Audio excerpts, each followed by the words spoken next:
Isang mapagpalang araw po sa inyong lahat mga kapanalig. Jesus, salvame.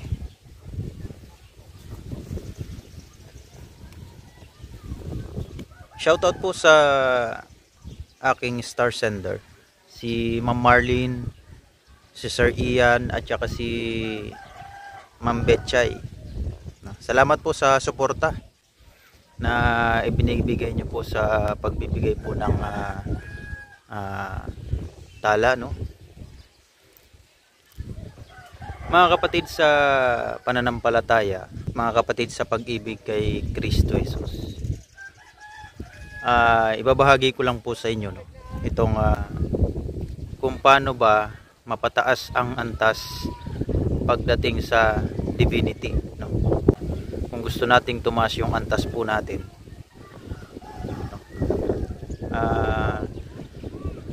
kailangan yung dinadaanan ng ating Panginoong Hesukristo nasusundan mo, no? Kung ano yung mga pinagdaanan niya dito sa lupa, no? Kailangan nasusundan mo siya, sinusundan mo yung yapak niya, no?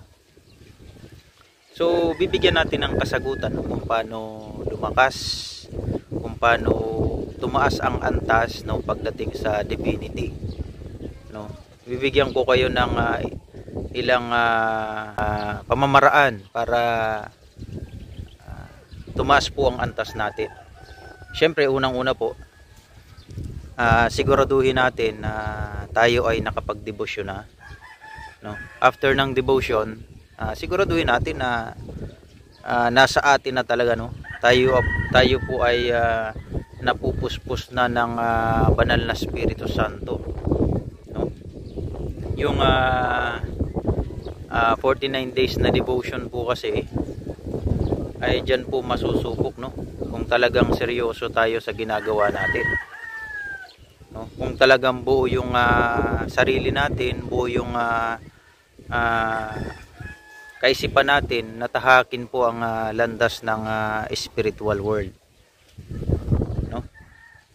Pagkatapos ng 49 days, yung iba nagtatanong, syempre, kung titigil na daw ba sa pagdarasal or sa pananalangin or sa pagdedebosyon. So, ang sagot po dun is no. Sabi ko nga, habang tayo po ay nabubuhay sa mundong ibabaw, tuloy-tuloy lang po ang ating panalangin, no? So, araw-araw mananalangin po tayo, no? Twice a day, no? Mas marami, mas mainam. So ganun po yung ang pagpapalakas po ng ating pondo, no? Lalakas po ang ating pondo niyan, no? Yung pondo na yan po ang gagamitin natin. Ipaliwanag ko naman po yung kung ano yung tinatawag nating pondo, no? Pagka palagi kang nananalangin, nagde-devotion ka araw-araw, tataas po ang pondo sa katawan, no? Yun po ang isa sa pamamaraan po para tumaas po ang antas natin sa spiritual world. Okay? Pangalawa, magbasa po tayo ng Bible, no? Basahin natin ang kasaysayan, siguraduhin natin na nasa tamang daan tayo, nakikilala natin ang Panginoong Hesukristo, nakikilala natin kung bakit siya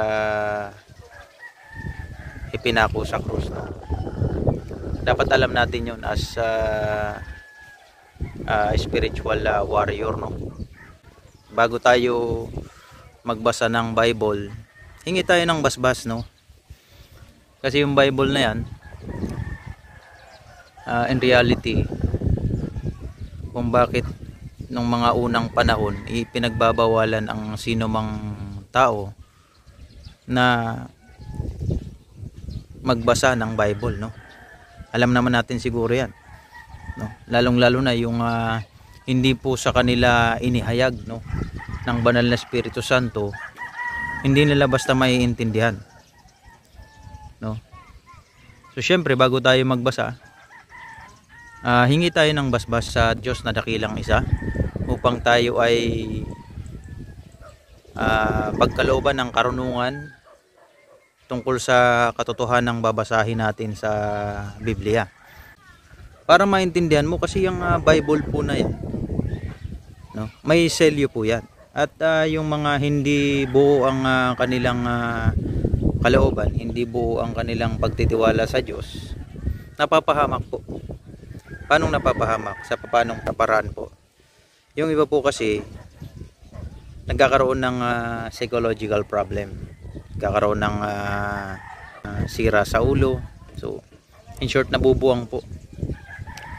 Yun po ang kadahilanan, no? Kaya dapat bago ka magbasa, hingi ka muna ng basbas sa Diyos na dakilang isa para ikaw ay pagkalooban ng karunungan upang maintindihan mo ang mga nilalaman ng nakasulat sa banal na kasulatan. Okay? Sunod, paggawa po ng kabutihan sa kapwa-tao nang walang hinihintay na anumang kapalit. Okay? Isa ito sa mga magpapalakas ng pundo natin, magpapataas ng antas natin sa karunungan, sa spiritual na larangan. Okay? Gawa tayo ng kabutihan, no? Kung sino yung pinaka nahihirapan sa buhay, sila po yung tulungan natin. Okay? Sabi nga, ang tulungan daw natin ay yung mga taong hindi tayo kayang suklian sa kabutihang ginawa natin, no? Mas maigi po yung ganun. Sa ganung pamamaraan, no? Yun po ay isang paglilingkod po sa ating Panginoong Diyos, no? Maliwanag po yan at yan po ay nakasulat sa Biblia, no? Tulungan natin sa abot ng ating makakaya ang nangangailangan ng tulong, no? At sabi nga, kung talagang desidido or buo ang kabutihang ibinibigay mo sa tao, kung walang-wala ka na talaga, no?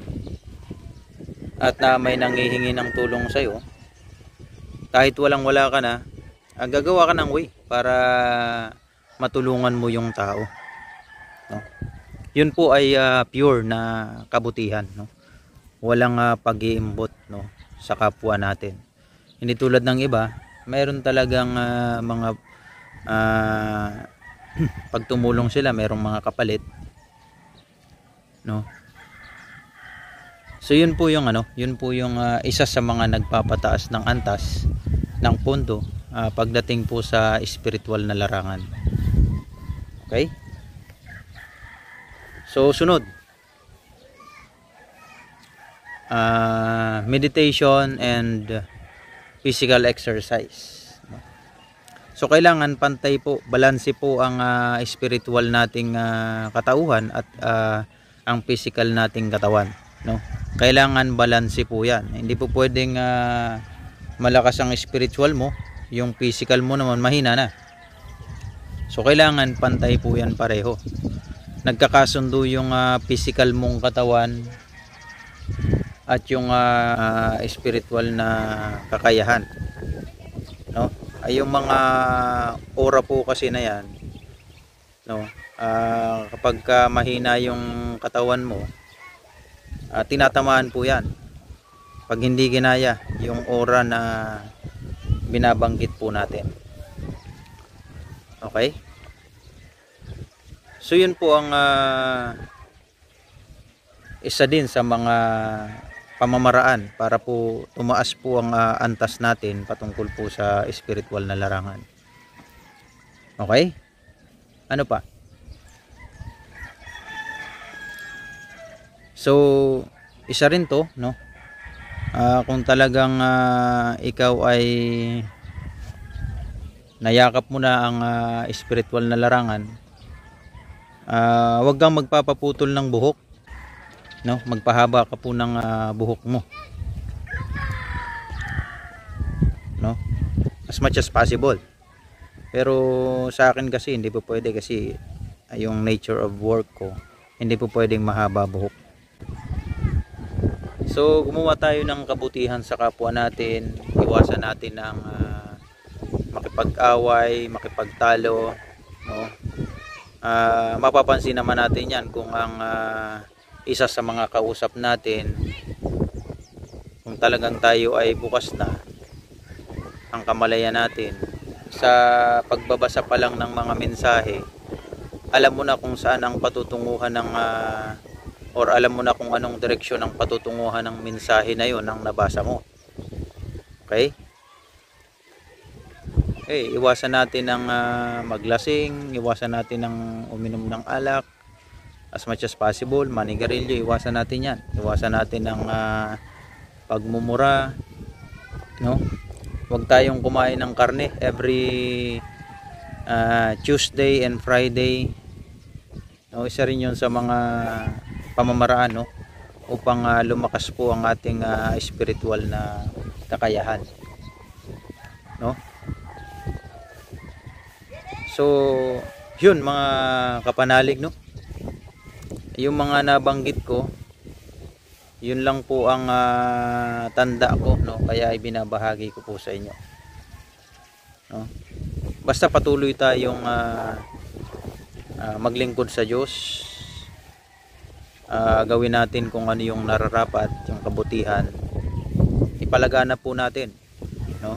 Ipamahagi po natin sa kapwa natin yung kabutihan na nasa sa atin, na pinagkaloob po sa atin ng Diyos na makapangyarihan sa lahat, Diyos na dakilang isa. So yun lamang po mga kapanalig, no. I hope na mayroon kayong natutunan kahit konti lang, no, konting karunungan na naibahagi ko po sa inyo.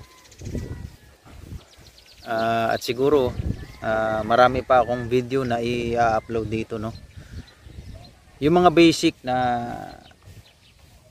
kaparaanan para po tayo ay makapasok sa spiritual na larangan at tayo po ay makapagligtas ng mga tao na kasama natin dito sa lupa. Okay? Yun lamang po mga kapanalig, at isang mapagpalang araw po sa inyong lahat. Jesus, salva me.